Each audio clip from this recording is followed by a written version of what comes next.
प्रभु यीशु मसीह में सभी को जय मसीह की। आइए नई सुंदर सुबह में एक बार फिर से अपने महान प्रभु परमेश्वर के नाम को धन्य कहते हैं, उसकी महिमा करते हैं, उसकी स्तुति करते हैं। वो राजाओं का राजा है, वो सेनाओं का यहोवा है, उस खुदावन को धन्य कहते हैं। प्यारो, जब हम कल रात को सोए तो हमने प्रभु यीशु के नाम को लिया कि हम अच्छी नींद को सोने पाए और नया भोर अपने जीवन में देखें। और सच में महान प्रभु ने हमारे साथ वैसा ही किया कि हम अच्छी नींद सोए और प्रभु में अच्छी रीति से सुबह उठे। प्रभु को धन्यवाद कहते हैं। परमेश्वर ने हर एक विपत्ति, हर एक समस्या से हमारी रक्षा की, हमारी हिफाजत की। खुदावंत को धन्यवाद कहते हैं।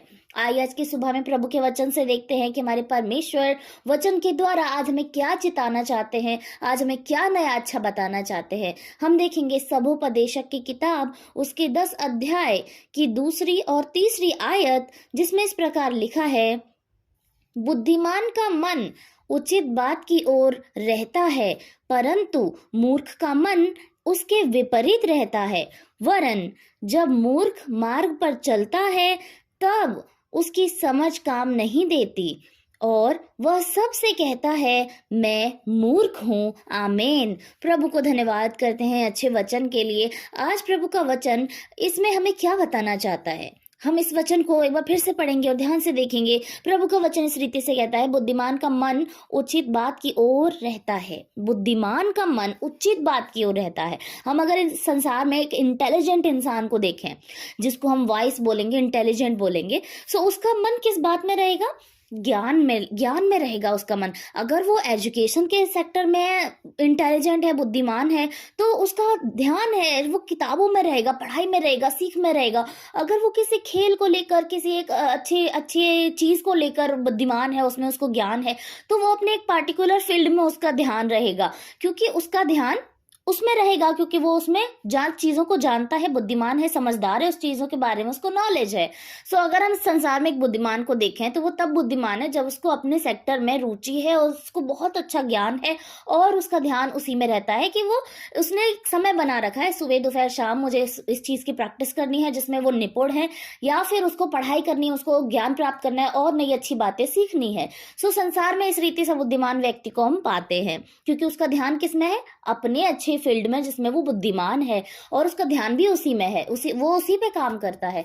और यदि हम आत्मिक रीति से बुद्धिमान व्यक्ति को देखें तो एक बुद्धिमान व्यक्ति वो होगा आत्मिक रीति से जो अपने बर्ताव में जो वो डेली में करता है, अपने कामों में, अपने कर्मों में बदलाव रखता है, उचित रखता है। कैसे बुद्धिमान होगा? कि जब उसके जीवन में प्रभु का भय होगा, और जब उसके जीवन में प्रभु का भय होगा तो उसके कार्यों से वो भय साफ पता चलेगा, उसके शब्दों से वो भय साफ पता चलेगा, जो एक्टिविटी वो सुबह से शाम तक करता है उसमें उसका जो भय है वो साफ पता चलेगा। और जब वो वचन को पढ़ता है तो वो अपने जीवन से देखता है कि वचन को मैंने किस रीति से अपने जीवन में पूरा किया है, क्योंकि वो व्यक्ति बुद्धिमान है। उसको वचन का ज्यादा ज्ञान नहीं, लेकिन उसको जितना भी ज्ञान है वो उसको अपने जीवन में लागू करता है कि वचन इस प्रकार कहता है तो मैं ऐसा करूंगा। और वो उसका ध्यान इसी बात में रहता है सुबह दोपहर शाम कि मैं किस रीति से वचन के अनुसार चलूं और अपने जीवन को वैसा ही बनाऊं। सो वो व्यक्ति बुद्धिमान है, क्योंकि वो जानता है कि मुझे अपना जो ध्यान है वो कहाँ पर लगाना उचित है, मेरा ध्यान कहाँ लगाना उचित है। सो वो उस रीति से अपने ध्यान को उसमें लगाता है, यानी वचन पे लगाता है कि वो किस रीति से आत्मिक और शारीरिक रीति से बेहतर रहे। सो यहाँ पर 2 प्रकार के मनुष्य के बारे में हमने देखा कि एक संसारिक व्यक्ति जो इंटेलिजेंट है वो अपने उचित कार्य पर ध्यान लगाता है, जिसकी वजह से वो इंटेलिजेंट है। या आत्मिक व्यक्ति जो प्रभु के वचन पे ध्यान लगाता है और उसी में अपने समय को देता है कि वो किस रीति से अपने जीवन को वचन के अनुसार ढाले। और प्रभु का वचन कहता है, परंतु मूर्ख का मन उसके विपरीत रहता है। एक मूर्ख व्यक्ति जो होता है उसका मन इसके बिल्कुल उल्टा रहता है। इस संसार में अगर कोई व्यक्ति है, उसका पढ़ाई लिखाई, कोई अच्छे काम करने में बिल्कुल मन नहीं लगता, तो वो उल्टे रीति से कामों को करेगा, ना कि अच्छे कामों को, कि वो पढ़ाई करे या अच्छे कामों को करे, एक अच्छी एक्टिविटीज को करे जिससे उसकी फिजिकल एंड मेंटल हेल्थ सही रहे। वो इसके बिल्कुल उल्टा करेगा। वो नशा करेगा अपने जीवन से, वो ऐसे तमाम गलत काम करेगा अपने जीवन से, समय को बर्बाद करेगा, बड़ों का अनादर करेगा, छोटों से क्रोध करेगा, वो बिल्कुल विपरीत करेगा इसके। अगर कोई संसार के अंदर है, वो इंसान जो संसार का है, इंटेलिजेंट है, वो बिल्कुल उसको मूर्ख समझेगा, क्योंकि वो खुद मूर्ख है। वो उसको मूर्ख समझेगा और सोचेगा कि ये अपने समय को बर्बाद कर रहा है, किताबों में अपने समय को बर्बाद कर रहा है किसी भी भले काम में। और वो बिल्कुल उल्टा करेगा, समय को बर्बाद करना, अपने शरीर को नाश करना, गाली गलौज, बुरे काम, पाप, चोरी, सब कुछ वो बिल्कुल उल्टा करेगा। और यदि हम एक आत्मिक व्यक्ति के विषय में देखें जो उल्टे काम करेगा, सो वो बिल्कुल इसी रीति से करेगा कि प्रभु के वचन से बिल्कुल उल्टे काम करेगा। जैसे झूठ नहीं बोलना तो वो झूठ बोलेगा, प्रभु के वचन के अनुसार चलने के लिए कहें तो वो बिल्कुल इसके विपरीत करेगा। जो कुछ वचन कहता है वो बिल्कुल उसके विपरीत करेगा। तो हम ऐसे आत्मिक व्यक्ति को देखते हैं जो मूर्ख होगा और वो विपरीत करता है। आगे प्रभु का वचन कहता है, वरन जब मूर्ख मार्ग पर चलता है तब उसकी समझ काम नहीं देती और वह सबसे कहता है मैं मूर्ख हूँ। एक मूर्ख व्यक्ति जब चलता है इस संसार में, जब कोई मूर्ख व्यक्ति होता है, वो जब किसी इंटेलिजेंट व्यक्ति से बात करता है, उसकी बातों से छलक जाता है कि वो क्या जताना चाहता है, वो क्या बताना चाहता है। वो ये दिखाना चाहता है कि मैं सही हूँ, मैं जो कह रहा हूँ वो सही है, और ये सब सारा सिस्टम अच्छे से काम नहीं करता, वो ही इंटेलिजेंट है। उसकी बातें बता देती हैं कि वो मूर्ख है। और यदि हम आत्मिक व्यक्ति के बारे में बात करें तो उसके सारे काम, उसकी बातें बता देते हैं कि ये व्यक्ति मूर्ख है। और जब वो चलता है, जब वो रास्ते में चलता है, यानी अपने जीवन को व्यतीत करता है, तो उसकी हर एक एक्टिविटी बता देती है कि वो बता रहा है कि मैं मूर्ख हूँ। जैसे कि प्रभु का वचन जो कहता है बिल्कुल उसके विपरीत करने की वो चौकसी करता है, बिल्कुल उसके विपरीत उसका मन लगता है। और जब कोई प्रभु की आत्मिक बातें करता है वो उल्टी बातें करता है और उसके ये सारे काम दिखा देते हैं कि वो कह रहा है कि वो मूर्ख है। सो प्यारो, यहाँ पे हमने दो तरीके के व्यक्तियों को देखा, एक बुद्धिमान और एक मूर्ख। प्रभु के वचन में दोनों के विषय में लिखा है कि जो बुद्धिमान व्यक्ति है उसका ध्यान जो है वो उचित बातों पर लगा रहता है, और मूर्ख व्यक्ति जो उसके विपरीत काम करता है। और जब मूर्ख मार्ग पर चलता है तब उसकी समझ काम नहीं देती, उसको नहीं पता चलता कि मैं क्या बोलूं, मैं कहाँ को चलूं, मेरा रास्ता क्या सही होना चाहिए।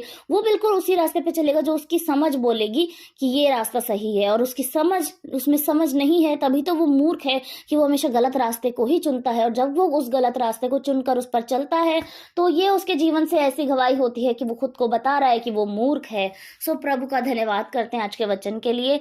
प्रभु को धन्यवाद कहते हैं, प्रभु ने वचन के अनुसार हमें बताया कि हम किस रीति से अपने आप को बदलें और हम बुद्धिमान बने, मूर्ख ना बने, और हम प्रभु के वचन पर ध्यान दें और उस पर चलें, क्योंकि ऐसा ही करने से हमारे जीवन में बदलाव आएगा और जैसा वचन कहता है वैसा ही हमारा जीवन बनेगा। आइए हम सभी लोग अपने आप को प्रभु को समर्पित करें और उसको धन्य कहें आज की सुंदर सुबह के लिए। प्रभु को धन्यवाद करते हैं। Hallelujah, hallelujah, hallelujah. धन्यवाद, धन्यवाद, धन्यवाद। राजाओं के राजा, सेनाओं के यहोवा प्रभु, आपको धन्य कहते हैं प्रभु। धन्यवाद प्रभु इस सुंदर सुबह के लिए मेरे खुदावन की आपने हमारी रक्षा और हिफाजत की प्रभु। शैतान के हर एक चंगुल से, हमारे हर एक जाल से प्रभु आपने हमारी सहायता की। आपको धन्य कहते हैं पिता।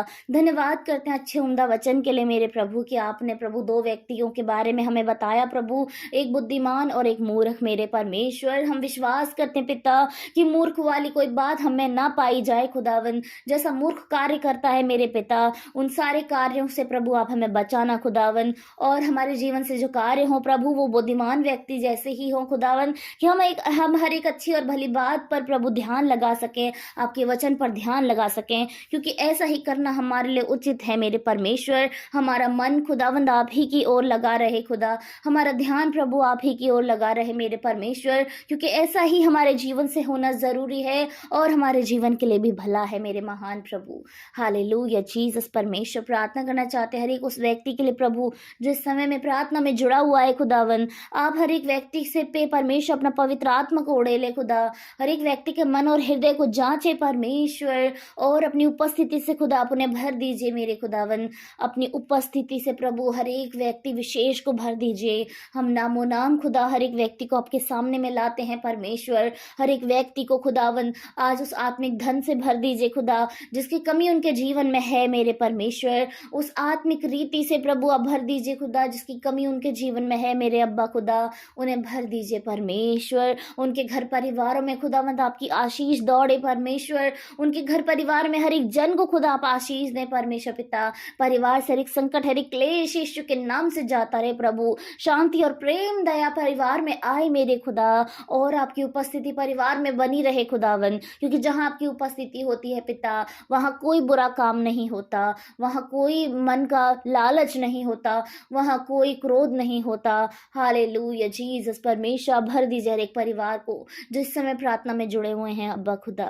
Hallelujah Jesus. सभी लोग प्रार्थना कर रहे हैं, अपनी ज़रूरत के अनुसार मांग रहे हैं परमेश्वर। ओ खुदावंद, आपने अपने बच्चों के आंसुओं को देखा है अब्बा खुदा, आप उन्हें देखें, उन्हें पहुँचे प्रभु, और उनसे कहें मत डर, मैं तेरे साथ हूँ परमेश्वर। जीसस खुदा, उनकी हृदय को आप धीरज दें, उनके मन को आप आशा दें प्रभु, कि ऐसा ही उनके जीवन से होने पाए जैसा आप चाहते हैं प्रभु, जैसा वो चाहते हैं प्रभु। उनके जीवन से आप करें मेरे परमेश्वर, कि उनके जीवन से बड़ी बड़ी गवाहियाँ तैयार हो जाएं अब्बा, उनके जीवन से बड़े बड़े धन्यवाद तैयार हो जाएं खुदावन, और वो आपको धन्य कहें राजाओं के राजा को, धन्य कहें सेनाओं के यहोवा को, जो धन्यवाद के योग्य है। Hallelujah Jesus. धन्यवाद प्रभु, धन्यवाद धन्यवाद धन्यवाद प्यारे परमेश्वर। हम प्रार्थना करना चाहते खुदा, आज पूरे दिन में प्रभु आप हमारी रक्षा और हिफाजत करें। हम जो कार्य करते हैं प्रभु, आप उसमें सहायता करें, मदद करें खुदा। हर एक हानि से, हर एक परेशानी से, हर एक दुर्घटना से खुदा आप हमारी रक्षा करें प्रभु। अंदर बाहर के जो कार्य होते हैं प्रभु, आप सहायता करें। जो लोग जॉब पर जाते हैं पिता, उनकी सहायता करें प्रभु। आपका वचन कहता है मैं तेरी आने जाने में तेरी रक्षा आपसे लेकर सदा तक करता रहूंगा, और ऐसा ही प्रभु उनके जीवन में हो खुदावन। जो लोग अपना बिजनेस चलाते हैं खुदा, उनके बिजनेस में बहुत ऐसे आप आशीष देना परमेश्वर। आज के दिन में प्रभु वो बहुत सारी आशीषों को प्रभु अपने खत्तों में बटोरने पाए, और रात को आपका धन्यवाद करने पाए पिता परमेश्वर। धन्यवाद परमेश्वर। एक जन को लालच से प्रभु आप बचाना खुदावन। हालेलुया। धन्यवाद धन्यवाद धन्यवाद सारी बातों के लिए पिता। हम विश्वास करते प्रभु हर एक जन की प्रार्थना को खुदावंद आपने सुना है, और आने वाले समय में उन सभी को आप उत्तर भी देने जा रहे हैं पिता परमेश्वर। हमारे हर एक प्रार्थना में आपने प्रभु हाँ और आमीन में उसका जवाब दिया है। आपको धन्यवाद कहते हैं। सारा आदर जलाल महिमा खुदा अपने जीवन से आपको देते हैं। उद्धार करता मेरे प्यारे परमेश्वर के पुत्र यीशु के सामर्थी नाम से, आमीन आमीन और आमीन।